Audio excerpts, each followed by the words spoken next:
Yanvar oyi pensiyalari qachon to'lanadi? Pensiya jamg'armasi bunga javob berdi. Assalomu alaykum aziz tomoshabin, ushbu xabar boshqalarga ham yetib borishligi uchun video ostiga bir dona like tugmasini bosing va kanalimizga obuna bo'lishni unutmang.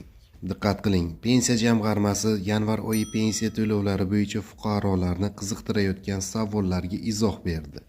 Amaldagi tartibga ko'ra, pensiya mablag'lari har oy bank plastik kartalari orqali oluvchilarga oyning 5-sanasiga qadar o'tkazib beriladi.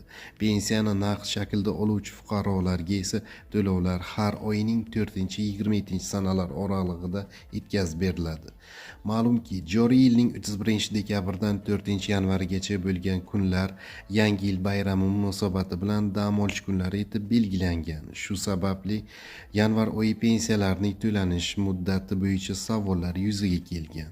Pensiya jamg'armasining ma'lum qilishicha, pensiya to'lovlari har yili tasdiqlanadigan O'zbekiston Respublikasining davlat budjeti to'g'risidagi qonuni asosida moliyalashtiriladi. 2026-yil uchun O'zbekiston Respublikasining davlat budjeti to'g'risidagi qonuni bilan pensiya jamg'armasining 2026-yil uchun xarajatlari tasdiqlangan. Shundan kelib chiqib, yanvar oyi uchun pensiya to'lovlari bank plastik kartalar orqali oluvchi fuqarolarga 2026-yil 5-yanvardan boshlab yuklab berilishi ma'lum qilindi.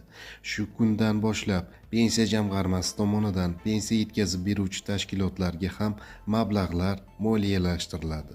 Naqd shaklda pensiya oluvchi fuqarolarga esa yanvar oyi pensiyalari 2026-yil 5-yanvardan 27-yanvargacha Xalq bankining sayyor kassalari tomonidan tasdiqlangan kundalik grafik asosida mahalla fuqarolar yig'inlari orqali yoki fuqarolarning yashash manziliga yetkazib beriladi, deyiladi xabarda.